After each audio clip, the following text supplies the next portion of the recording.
লা ইলাহা ইল্লা আনতা সুবহানাকা ইন্নী কুনতু মিনাজ জালিমিন। বিশ্বনবী বললেন, দেয়ালে পিঠ থেকে গেলে, চোখে মুখে অন্ধকার, বাঁচার কোনো উপায় নাই, তখন এই দোয়াটা পড়তে হবে।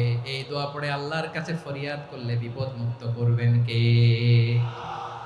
কেন এই দোয়াটা আল্লাহর কাছে বড্ড প্রিয় জানেন আমার ভাইয়েরা? কারণ এই দোয়ার মধ্যে তিনটা জিনিস আছে। আমি যেরকম আঙ্গুল উঁচু করেছি, এরকম করেন তো। তিনটা। কয়টা? তিনটা। এক নম্বরে হচ্ছে তাওহীদ, দুই নম্বরে তাসবিহ, তিন নম্বরে তাকরীর।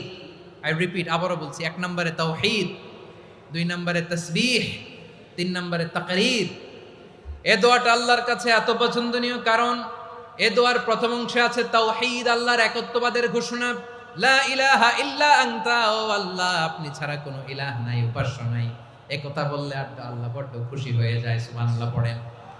এ দোয়ার দ্বিতীয় অংশে আছে তাসবিহ, মানে আল্লাহর প্রশংসা, প্রশংসা সূচক বাণী।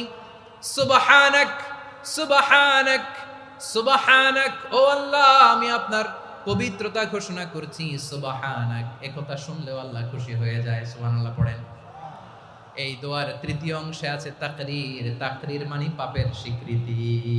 তাকরীর মানে কি? তাকরীর মানে পাপের স্বীকৃতি। এই দোয়ার তৃতীয় অংশে আছে ইন্নী কুনতু মিনাল জালিমিন, ও আল্লাহ, আমি জালিমদের অন্তর্ভুক্ত। আল্লাহ, আল্লাহ, আমি জালেম। আল্লাহ, আমি ভুল করেছি, অন্যায় করেছি। আল্লাহ, আমি জালেমদের অন্তর্ভুক্ত। এই পাপের স্বীকৃতি, অ্যাকনোলেজমেন্ট আল্লাহ বড্ড পছন্দ করে। যখন আল্লাহর কাছে আপনি ছোট হবেন, ছোট হতে হতে যত ছোট হবেন, ওই দৃশ্যটা দেখতে আল্লাহ বড্ড পছন্দ করে। সুবহানাল্লাহ বলেন।